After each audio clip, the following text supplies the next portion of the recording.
Blackberry एक Mexican fruit है। पाकिस्तान में देखा हमने ब्लैकबेरी कितनी कामयाबी से यहाँ पे ग्रो हो रही है। ब्लैकबेरी एक ऐसा इंतहाई डिलीशियस और ग़िज़ाइयत से भरपूर फ्रूट है। इस पे कोई बीमारी नहीं आती, कोई स्प्रे नहीं करना पड़ता, कोई इंसेक्ट्स नहीं आते इस पे। तो ये 100% ऑर्गेनिक है। ये एकड़ में तकरीबन इसके 1500 पौधे आ जाते हैं, मिनिमम 1000 रुपये केजी लगाते हैं, तो ये 1 करोड़ रुपये बनता है। ब्लैकबेरी की जो न्यूट्रिशनल वैल्यू है वो बहुत ज़्यादा है। ये rich source of vitamin C है, एंटीऑक्सीडेंट है, इम्यूनिटी को बूस्ट करती है। ये एक इंतहाई सख्त जान पौधा है। आप इसे एक दफ़ा लगाएं तो आप इसे कत्ल न करें तो ये मरता नहीं है। ये ब्लैकबेरी जो है जो एक बहुत ही अच्छा एक फल है, तो इसकी प्रमोशन में इंशाल्लाह मदद होगी और ज़मींदार को भी माली तौर पे बहुत फ़ायदा होगा। वैसे तो हम काफ़ी सारे फ्रूट्स पे काम कर रहे हैं। अंगूर के हम वैल्यू एडेड प्रोडक्ट्स बना रहे हैं, सिट्रस के बना रहे हैं, लेकिन मेन हमारा जो फोकस है वो ब्लैकबेरीज़ पे है। ये आप देख सकते हैं ब्लैकबेरी स्क्वैश, इसका टेस्ट बहुत ज़बरदस्त है। बच्चे भी और बड़े भी इसको बहुत ज़्यादा पसंद करते हैं। नाज़रीन, पाकिस्तान की सोना उगलती ज़रख़ेज़ ज़मीनें और यहाँ की आबो हवा एक ऐसा अतिया खुदाबंदी है जो कि यहाँ के ना सिर्फ मुल्की फ़्रूट के लिए बहुत ही साजगार है, बल्कि इसके साथ साथ बहुत सारे गैर मुल्की फ़्रूट के लिए भी एक इंतहाई साजगार माहौल पैदा करते हैं। आज हम आपको दिखाएंगे कि यहाँ पे जो ब्लैकबेरी की काश्त की जा रही है वो कितनी सक्सेसफुल हुई है। ब्लैकबेरी एक मैक्सिकन फ्रूट है। पाकिस्तान में देखा हमने ब्लैकबेरी कितनी कामयाबी से यहाँ पे ग्रो हो रही है। ब्लैकबेरी एक ऐसा इंतहाई डिलीशियस और ग़िज़ाइयत से भरपूर फ्रूट है। अभी हम मौजूद हैं MI के फार्म अटक में। इसके अंदर भी हम आपको लेके जाएंगे, इसकी सैर कराएंगे और आपको बुलाएंगे MI के फार्म के ओनर से और उनसे भी बात करेंगे इसको किस तरह उन्होंने कामयाबी से यहाँ पे उगाया। तो आइए चलते हैं।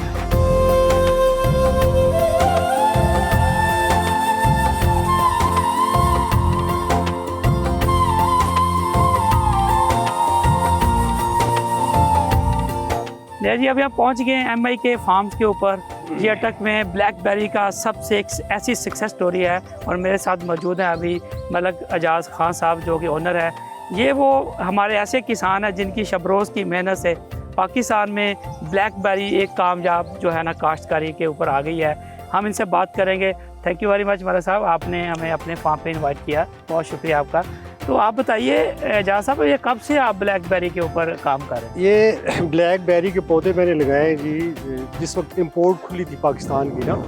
आजकल तो बंद पौधे नहीं आ सकते। ये 9 साल पहले मैंने लगाए थे 2 पौधे। तो कुछ और भी चीज़ें थी इंपोर्टेड, वो भी लगाए। कुछ चीज़ें नाकाम हो गई पर ये हमारे बड़े कामयाब थे। फिर इसको मैंने बढ़ाते अब 3 एकड़ पे हमने इसको लगा लिया।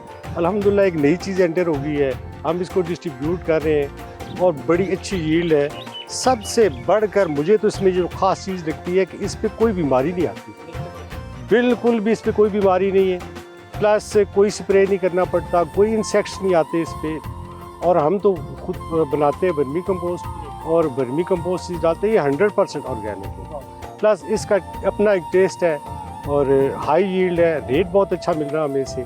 तो एक पाकिस्तान में ये जो है हमारी तरफ से एक नई एंट्री हो गई। 3 एकड़ कितने पौधे आपने यहाँ पे लगाए हुए हैं और ये हमारे पंजाब के बाकी रीजन में कितने लग सकते हैं? देखें, एक तो ये पूरे पाकिस्तान में लग सकती है। इसे क्लाइमेट का कोई इशू नहीं है, चिलिंग आवर्स का किसी चीज़ का इशू नहीं है। बिल्कुल ठीक। और पहला तो मैं ये कहूँगा कि ये आसान है लगानी। और लोग इसमें हाथ कांटे होते हैं ना, लोग अपने फार्म्स के बॉर्डर पे लगाएं। एक तो वो फेंस बन जाएगी, तहफ़्फ़ुज़ हो जाएगा, दूसरा फ्रूट भी आएगा। बिल्कुल ठीक। अगला ये है कि अगर खेत में लगाएं तो इसे हम रिकमेंड करते हैं लाइन से लाइन 6 फीट और पौधे से पौधा 5 फीट। बिल्कुल ठीक। ये एकड़ में तकरीबन इसके 1500 पौधे आ जाते हैं। बिल्कुल ठीक है। और हर पौधे के साथ आपके सामने है कि ये एक पौधा है तो इसके साथ तकरीबन 7 किलो 8 किलो या कम अज़ कम आप 6 किलो लगा लें। बिल्कुल ठीक। तो 1 एकड़ में 1500 पौधे हैं। बिल्कुल ठीक। और फिर हिसाब लगा लें कि ये तकरीबन मेरे हिसाब से 10 टन इसकी 10 टन एकड़ में इसकी यील्ड आ रही है। बिल्कुल ठीक है जी। तो अगर मिनिमम रेट लगाते हैं, मिनिमम 1000 रुपये केजी लगाते हैं, तो ये 1 करोड़ रुपये बनता है। वो अभी इसको मंडी में बेच रहे हैं या अभी इसको कैसे आप इसको डिस्ट्रीब्यूट कर रहे हैं? देखिए, इसका फ्रूट जो है इसको हम बेचते हैं जी इस्लामाबाद, हमारी सेल होती है, बहुत अच्छी रेटों पे सेल होती है। कुछ दोस्त हैं हमारे फैसलाबाद, हमारी जिधर से गाड़ी जाती है ना, असल में ये एक जो है ना इसमें मनफी पहले वो भी आपको बता दूँ कि इसकी शेल्फ लाइफ बहुत कम है। ठीक है जी। हम अर्ली मॉर्निंग सूरज निकलता है नमाज के बाद जो है ना इसकी कलेक्शन कर लेते हैं और साथ ही इसकी पैकिंग कर लेते हैं बिल्कुल ठीक। और साथ ही इसको उसी दिन इसको जिधर भी इसको सेल करना है पहुँचाते हैं। हाँ, चूँकि ये गर्म मौसम में आती है, गर्मी होती है, तो इसकी शेल्फ लाइफ इतनी नहीं है, तो इसको उसी दिन सेल करना होता है। देखिए 1 एकड़ में इसकी हमारी यील्ड जो आ रही है वो 10 टन आ रही है। ठीक है जी। और मिनिमम हम रेट बेचें अगर 1000 रुपया तो 1 करोड़ रुपया 1 एकड़ की बनती है। आप कितने खर्चे करेंगे? जितने मर्जी खर्चे करेंगे आपको इसमें से पैसे बिकते रहेंगे। दूसरा ये है कि इसको आगे जो है ना पौधे बढ़ाना कोई इतना मुश्किल काम नहीं है। ये आप लगाएंगे, दूसरे साल ही इसके शक्कर निकलना शुरू हो जाएंगे साइडों से, वही शक्कर निकाल के आप आगे पौधा बना लें। कोई भी आप ऑर्चर्ड लगाएंगे ना, आड़ू है, खुबानी है, कोई भी आम है, 3 साल तो आप 3-4 साल वेट करेंगे, बिल्कुल ठीक। तो इसका तो अगले साल फ्रूट आना ठीक शुरू हो है। जाएगा। आपके पास कितना पौधा मौजूद है और क्या प्राइस इसकी दे रहे हैं? गुजारिश है, हमारे पास तकरीबन 6-7 हज़ार पौधा है, तो डिमांड इसकी रहती है, हम बनाते रहते हैं, साथ निकलती रहती है। और हम इसको वो हमारे पास चूँकि ब्रीड एक आ गई है ना, तो उसको हम फिर इस तरह नहीं है कि ये 20,000 का पौधा है, 4,000 का। मैंने 9 साल पहले 6,000 का एक पौधा लेके लगाया था, पर चूँकि मैंने इसको डिस्ट्रीब्यूट करना है मुखलिस हो के, पाकिस्तानी हो के, कि ये हर तरफ चला जाए, हर पाकिस्तानी के पास चला जाए, तो सिर्फ हम 200 रुपये का पौधा सेल करेंगे कि ताकि ये डिवाइड हो जाए, फिर आगे जाएंगे, फिर आगे वो भी हमारी तरह आगे बना लेंगे पौधे, तो इंशाल्लाह ये सारे पाकिस्तान में फैल। अगर कोई बंदा अपने से इसके पौधे तैयार करना चाहे तो वो भी मलक साहब आपको टिप्स बता देंगे कि इसके पौधे कैसे तैयार होते हैं। देखिए, जो भी मिसाल के तौर पर हमारे पास पौधे कम हैं तो हम फिर तकसीम कर देंगे ना, किसी को 50, किसी को 100, किसी को इस तरह। तो जब चले जाएंगे तो अगले साल, नहीं तो अगले साल इंशाल्लाह साल 2 बाद उनके शक्कर निकलना शुरू हो जाएंगे, तो वो लोग शक्कर निकालेंगे, आगे पौधे बना लेंगे, फिर आगे वो चाहे बिजनेस करें, चाहे वो गिफ्ट करें, या चाहे अपने वो फार्म को जो है वो बढ़ा लें आगे। मैंने भी तो 2 पौधों से 3 एकड़ में लगा लिए ना। बिल्कुल ठीक जी।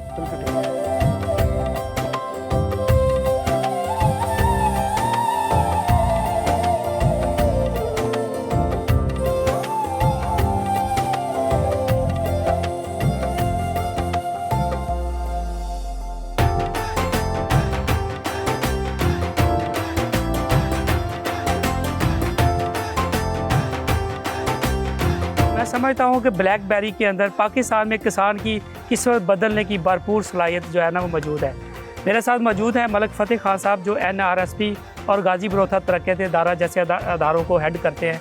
आज इन्होंने ब्लैकबेरी को प्रमोशन के लिए इन्होंने एक इवेंट किया है, किसानों को इकट्ठा किया है, और जो फ्यूचर में क्या कर रहे हैं, क्या इनके प्लान्स हैं, इनसे बात करते हैं। जी मलिक साहब। ब्लैकबेरी के हवाले से देखिए जी, हमारे जो अदारे हैं, ये नेशनल स्पोर्ट प्रोग्राम या गाजी बरोथा तरक्याती अदारा, इनका काम ही गांव की सतह पे किसानों को मुनज़्ज़म करना है, और जब वो मुनज़्ज़म हो जाएं तो फिर उनको राब्ता करवाना है महकमा ज़राअत या बाकी जो दूसरे शोबाजात हैं हुकूमती या प्राइवेट सेक्टर में जो उनकी बेहतरी के लिए कुछ हो सकता है, तो वो जब उनको पास अपना एक मुनज़्ज़म हो के प्लेटफॉर्म उनके पास मिल जाता है, तो वो फिर उस प्लेटफॉर्म के ज़रिए उन अदारों से राब्ता करते हैं और हम उसमें एक पुल का किरदार अदा करते हैं। तो माशाल्लाह ब्लैकबेरी के हवाले से अगर ये बात की जाए तो एक तो ये है कि एक मिसाली, ये जो मलिक एजाज खान साहब का ये जो फॉर्म है, तो ये हर तरीके से मिसाली है। तो ब्लैकबेरी के हवाले से जो इनके तजर्बात हैं, ये पिछले कई साल से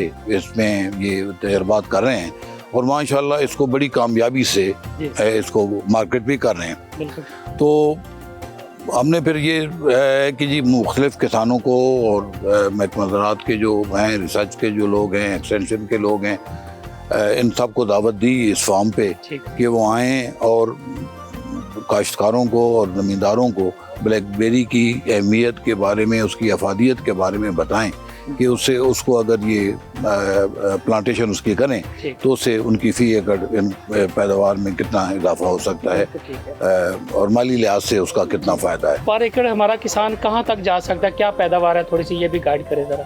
अगर 5 kg भी अगर एक पौधा हो दे तो एक एकड़ से 1 करोड़ रुपए तक पैदावार इसकी, मतलब इसकी आमदन हासिल की जा सकती है। मतलब ये पोटेंशियल है, तो ये बहुत अच्छा पोटेंशियल है, और ये ख़ास तौर पे ये जो हमारा इलाका है और जहाँ पे शहर करीब है, इसकी शेल्फ लाइफ वाकई ज़रा मतलब है वो कम है, लेकिन इसकी इतनी डिमांड है जी कि अगर हम इसको प्रमोट करें और हम इंशाल्लाह ये दोनों अदारे मिल के, चूँकि हमारा काश्तकारों के साथ रब्ता है, तो और हम उनको इस सिलसिले में उनकी रहनुमाई भी करेंगे, उनको सपोर्ट भी करेंगे कि पौधे कैसे हासिल करने हैं।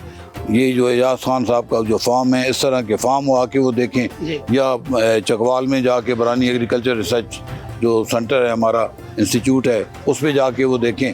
तो इंशाल्लाह मुझे कभी उम्मीद है कि ये ब्लैकबेरी जो है, जो एक बहुत ही अच्छा एक फल है, तो इसकी प्रमोशन में इंशाल्लाह मदद होगी और ज़मींदार को भी माली तौर पे बहुत फ़ायदा होगा। बहुत शुक्रिया साहब, थैंक यू।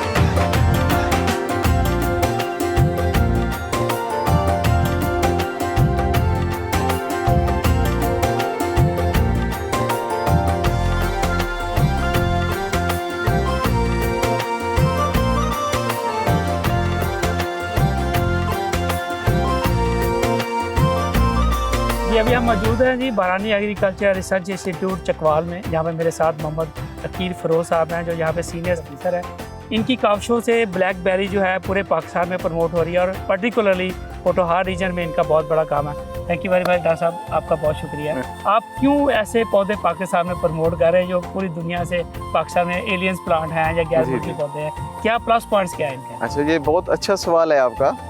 असल पहली बात तो ये है कि ब्लैकबेरी की जो न्यूट्रिशनल वैल्यू है वो बहुत ज़्यादा है। ये rich source of vitamin C है, एंटीऑक्सीडेंट है, इम्यूनिटी को बूस्ट करती है, कैंसर के अगेंस्ट ये बहुत ज़बरदस्त ये इसकी न्यूट्रिशनल वैल्यू है। इसके अलावा हमारे जो बाकी फ्रूट प्लांट्स होते हैं वो फ्रूट लेने में, प्रोडक्शन लेने में बहुत लंबा टाइम लेते हैं। अगर आप सिट्रस को देखें तकरीबन 3-4 साल, मैंगो को देखें तो 6-7-8 साल, आपको बहुत लंबा इंतज़ार करना पड़ता है। अब हमारे जो ग्रोवर्स हैं वो कहते हैं जी कि इंतज़ार इतना वो हमारे से नहीं होता, तो हमें कोई ऐसी क्रॉप्स दें जो जल्दी फ्रूटिंग पे आएँ और जिनकी इकनॉमिक वैल्यू भी बहुत अच्छी हो। तो ब्लैकबेरी इस पे बिल्कुल पूरा एग्जैक्ट पूरा उतरती है, क्योंकि आप इसको अगर 1 साल लगाते हैं तो अगले साल ये आपको कमर्शियल प्रोडक्शन देती है, और कमर्शियल प्रोडक्शन देने के साथ साथ इसकी जो मार्केट वैल्यू है वो बहुत अच्छी है। आप इसको लोकली भी यहाँ पे मार्केट में सेल कर सकते हैं और इसका बहुत ज़बरदस्त एक्सपोर्ट पोटेंशियल है। किस तरह का क्लाइमेट, किस तरह की सॉइल कंडीशन इसको सूट करती है जिसके लिए साजगार है, और पर्टिकुलरली पोटोहार रीजन के बारे में भी थोड़ा बताइए। अच्छा, बाकी पौधों के मसले मसाइल होते हैं, किसी को गर्मी अच्छी नहीं लगती, किसी को सर्दी अच्छी नहीं लगती, किसी का सॉइल का इशू। ये एक इंतहाई सख्त जान पौधा है, तो आप इसे एक दफ़ा लगाएं तो आप इसे कत्ल न करें तो ये मरता नहीं है। तो पाकिस्तान की जितना भी एरिया है, मैं कहता हूँ ये सब में कामयाब है। गर्म इलाकों में भी ज़बरदस्त कामयाबी है इसकी, और जो ठंडे इलाके हैं वहाँ पे भी बहुत ज़बरदस्त कामयाबी है इसकी। तो इसमें आप अगर देखें, अगर सिर्फ ज़मीन में कोई पानी खड़ा करने वाली बात ना हो, ज़मीन में पानी खड़ा ना होता हो, तो फिर इसको कोई ऐसा इशू नहीं कि जो इसे प्रोडक्शन से रोक सके। ब्लैकबेरी बहुत अच्छा ऑप्शन है। इसको ज़्यादा जो पानी की ज़रूरत होती है वो थोड़े पीरियड के लिए होती है, क्योंकि इसके ऊपर जो फ्लावरिंग है वो फरवरी मार्च में फ्लावरिंग होती है, और अप्रैल के एंड में, मई में इसकी हार्वेस्टिंग होती है। तो 2-3 महीने का टाइम है जब इसके ऊपर फ्रूट रहता है, और यही इसका सबसे ज़्यादा पानी की रिक्वायरमेंट इसी पीरियड में होती है। जब इसकी फ्रूट हार्वेस्टिंग हो जाती है तो फिर पानी की रिक्वायरमेंट इसकी कम हो जाती है। तो ये इसलिए पोटोहार में ये बेस्ट सूटेबल फ्रूट है। कि कौन कौन सी वैरायटीज़ पाकिस्तान में कामयाब हो चुकी हैं जी, बारी जो है किन वैरायटीज़ को रिकमेंड कर रहा है उसको ज़रा थोड़ा गाइड कर दें। अच्छा, बारी में हमारी एक वैरायटी है बारी बेरी के नाम से, जो कि थॉर्नी वैरायटी है, और एक अभी नई वैरायटी हमने मंगवाई है कैलिफोर्निया से, बॉयसन थॉर्नलेस बेरी। उसमें कांटे नहीं होते। तो दोनों के मेरिट्स एंड डीमेरिट्स हैं। जो बॉयसन थॉर्नलेस बेरी है इसका साइज़ काफ़ी बड़ा होता है, लेकिन इसकी जो फ्रूटिंग होती है वो थोड़ी कम होती है as compare to thorny variety. और दूसरी बात ये कि इसमें आपको जो पिकिंग है, जो थॉर्नलेस है उसमें पिकिंग इजी होती है, थॉर्नी में पिकिंग मुश्किल होती है। अभी कहाँ पे गवर्नमेंट सर्टिफाइड नर्सरीज हैं जहाँ से हमारे फार्मर जो है पौधे ले सकते हैं? पाकिस्तान में अगर आप देखें तो अभी सिर्फ बरानी एग्रीकल्चर रिसर्च इंस्टीट्यूट चकवाल ही इस पे काम कर रहा है, और हमारा एक प्रोजेक्ट भी चल रहा है गवर्नमेंट ऑफ पंजाब का। उसमें हम फार्मर्स को प्लांट्स दे रहे हैं, बल्कि कोई चंद दिन पहले 25 अप्रैल को हमारा यहाँ पे एक ट्रेनिंग सेशन था, तो उसमें हमने कोई 45 जो ग्रोवर्स थे उनको हमने प्लांट्स दिए हैं। तो हम इसको प्रमोट करने की कोशिश कर रहे हैं। इसकी आगे वैल्यू एडिशन में भी इंशाल्लाह हम अपने जो फार्मर्स हैं उनको ट्रेनिंग्स देंगे, तो हम अपने फार्मर्स को तनहा नहीं छोड़ते। बिल्कुल ठीक। कौन सा सीज़न लगाने का इसको बेस्ट है इसको? ये वैसे तो पूरा साल लग सकती है, लेकिन जो सख्त गर्मी और सख्त सर्दी का जो पीरियड है उसमें हम इसे रिकमेंड नहीं करते। आप अगर मई, जून, जुलाई ये 3 महीने छोड़ दें और उधर से दिसंबर, जनवरी 2 महीने छोड़ दें, तो बाकी इसको आप पूरे साल में लगा सकते हैं। बिल्कुल ठीक। कौन सी बीमारियां, कौन सी ऐसी डिजीज़ हैं या इसके पेस्ट हैं जिसके लिए उन्हें बी अवेयर होना जरूरी है? अच्छा, अभी तक जो ब्लैकबेरी है बहुत ही ज़बरदस्त है, बड़ी फार्मर फ्रेंडली है और अभी तक हम इसको 100% ऑर्गेनिक कर रहे हैं।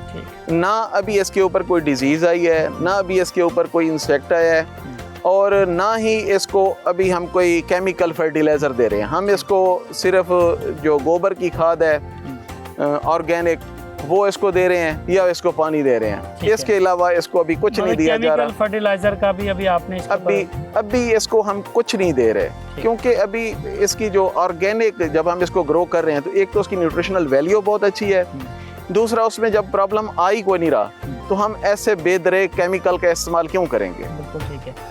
इसमें कि सर थोड़ा सा गाइड करें, फिर अगर हमारा किसान इरादा करता है कि हमें ब्लैकबेरी की फार्मिंग पे जाना है, लगाने का तरीका कैसा होगा, वट्टे कैसे बनेगी? जी जी। फी एकड़ कितने पौधे जो हैं वो लगाएंगे? अच्छा, इसका जो लाइनों का फासला है वो अब हम 12 फुट रिकमेंड कर रहे हैं और जो पौधों का फासला है वो हम 6 फुट रिकमेंड कर रहे हैं। इस तरह से आपके 1 एकड़ में तकरीबन 605 पौधे बनते हैं। तो इसका जो लाइनों का रुख है वो हम शुमालन जनूबन रखेंगे, क्योंकि जो सूरज की रोशनी है वो ज़्यादा से ज़्यादा उस पर पड़े।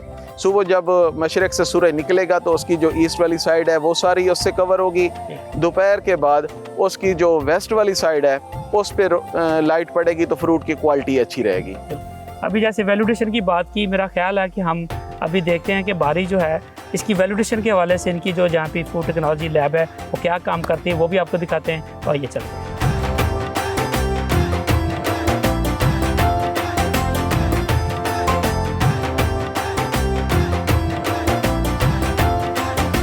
ये अभी हम मौजूद हैं जी बरानी एग्रीकल्चर रिसर्च इंस्टीट्यूट चकवाल में, और ये वैल्यूडेशन लैब है, इनकी इंचार्ज और नवीदा अंजम मेरे साथ हैं। डॉक्टर साहब से हम बात करेंगे कि ये जो ब्लैकबेरी की वैल्यूडेशन है कितनी इंपॉर्टेंट है हमारे किसान को या हमारे आम लोगों को इसका पता चलना।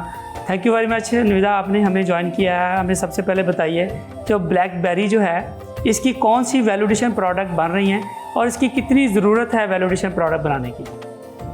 सबसे पहले तो मैं आपको बताना चाहूँगी कि ये हमारी वैल्यू एडिशन लैब है। यहाँ पे हम बहुत सारे फ्रूट्स की वैल्यू एडिशन पे काम कर रहे हैं। वैल्यू एडिशन एक ऐसी टेक्नोलॉजी है जिसमें हम रॉ फ्रूट्स को या रॉ कमोडिटीज़ को लेके उसको हम फाइन टच दे के उसकी मार्केट वैल्यू बढ़ाते हैं। इस चीज़ को वैल्यू एडिशन कहा जाता है। फार्मर्स के उस फ्रूट लॉस को बचाने के लिए हमने ये टेक्नोलॉजी यहाँ पे डेवलप की है। तो यहाँ पे वैसे तो हम काफ़ी सारे फ्रूट्स पे काम कर रहे हैं। अंगूर के हम वैल्यू एडेड प्रोडक्ट्स बना रहे हैं, सिट्रस के बना रहे हैं, लेकिन मेन हमारा जो फोकस है वो ब्लैकबेरीज़ पे है। ब्लैकबेरी क्योंकि बहुत ही पेरिशेबल क्रॉप है, बहुत जूसी। इसको जैसे ही ये तैयार होती है इसको फौरी तौर पे, इसके लिए ये ज़रूरी है कि हम फौरी तौर पे इसको हार्वेस्ट करके हम इसको मार्केट करें। अगर हमारे ग्रोअर्स इसको हार्वेस्ट करके मार्केट नहीं कर पाते तो उस चीज़ को, उस इशू को मद्देनज़र रखते हुए हमने ये टेक्नोलॉजी फार्मर्स को दी है।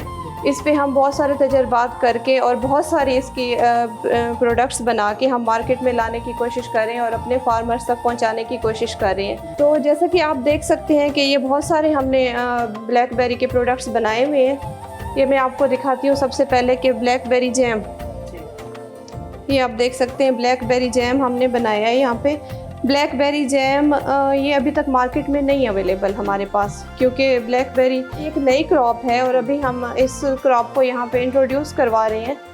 तो इसको इंट्रोड्यूस करवाने का मकसद ही ये है कि ये बहुत ही, इसकी मेडिसिनल वैल्यू बहुत ज़्यादा है ब्लैकबेरीज़ की। ब्लैकबेरीज़ में विटामिन सी के कंटेंट्स बहुत ज़्यादा पाए जाते हैं। उस चीज़ को देखते हुए हम इसकी वैल्यू एडिशन कर रहे हैं, क्योंकि ये तो बहुत ही शॉर्ट ड्यूरेशन क्रॉप है, 15 से 20 दिन मैक्सिमम ये अवेलेबल होती है ऑर्चर्ड में फार्मर्स के। तो उस चीज़ को कि अब हमारे लोग इसको किस तरह से इसकी मेडिसिनल जो इसकी वैल्यू है उसको किस तरह से अवेल कर सकते हैं। कौन कौन सी अदर प्रोडक्ट जैम के अलावा भी फिर आपने यहाँ पे डेवलप किए हैं लैब जी, हमने बहुत सारी प्रोडक्ट्स बनाने की कोशिश की है इसमें। तो हमने ये उस चीज़ को मद्देनज़र रखते हुए हमने ब्लैकबेरी स्क्वैश यहाँ पे तैयार किया है। बिल्कुल ये आप देख सकते हैं, बहुत आला। ब्लैकबेरी स्क्वैश, इसका टेस्ट बहुत ज़बरदस्त है, बच्चे भी और बड़े भी इसको बहुत ज़्यादा पसंद करते हैं। और इसके अलावा ये आप देखें ब्लैकबेरी टी। जी, इसकी टी के क्या फ़ायदे हैं कि और इसको कैसे बनाया जाता है? ब्लैकबेरी टी के बहुत ज़्यादा इसके फ़ायदे हैं। अब इसमें ये एक एंटीऑक्सीडेंट की खसूसियात पाई जाती हैं। बिल्कुल ठीक। ये जो अगर इसमें इसका कहवा बना के आप इसको यूज़ करेंगे, ये मतलब खांसी के लिए, दमे के लिए, और इसके अलावा एंटीऑक्सीडेंट प्रॉपर्टीज़ इसमें बहुत ज़्यादा है, विटामिन सी इसमें पाया जाता है। तो इन चीज़ों को भी, इसकी जो खुशबू है वो इतनी ज़बरदस्त है जायके के हवाले से भी। अच्छा, जो सबसे इम्पॉर्टेंट चीज़ है वो मैं आपको बताऊंगी। जो ब्लैकबेरीज़ का फ्रूट लेके उसका पल्प बनाया जाता है। अगर तो घरेलू लेवल तक है तो आप छोटी सी एक मशीन लेके उसमें उसको ग्राइंड करके आप पल्प बना के, ये फ्रीज़ करके इसका पल्प बना के, इसमें थोड़ी सी अगर मतलब बच्चों के लिए आप शुगर या कोई और चीज़ उनके हेल्थ के हवाले से ऐड करना चाहें, डायरेक्ट उनको पल्प बना के, छोटे बच्चे नहीं उसको मतलब फ्रूट नहीं लेते, या उसमें उसका फ्लेवर थोड़ा सा चेंज करके आप उनको आप ये दे सकते हैं। थैंक यू वेरी मच, आपका बेहद शुक्रिया जी, आपने बड़ी मुफीद मालूमात दी है जी। तो नाज़रीन, आपने देखा कि हमारे मुल्क का किसान किस तरह गैर मुल्की फ्रूट को पाकिस्तान में इसकी काश्त को फ़रोग देकर पैसे कमाना सीख रहा है। वो ना सिर्फ इसकी टूरिज़म से पैसा कमाना सीख रहा है, लोगों को अपने खेतों में बुला के पैसा कमाना सीख रहा है, बल्कि इसके साथ इसकी वैल्यू एडिशन प्रोडक्ट को लेके, इसकी पल्प बना के ना सिर्फ अपने लिए, अपने ख़ानदान के लिए बहुत सा पैसा कमा सकता है, बल्कि इसके एक्सपोर्ट करके भी हमारे मुल्क के लिए बहुत सा ज़र मुबादला भी कमा सकता है। उम्मीद है कि आज के प्रोग्राम में हमने जो मालूमात आपको दी हैं वो आपके लिए बहुत ही यूज़फुल साबित हुई होंगी। मुझे और मेरी टीम को दीजिए इजाज़त, और आप देखते रहिए किसान का पाकिस्तान, सिर्फ डिस्कवर पाकिस्तान।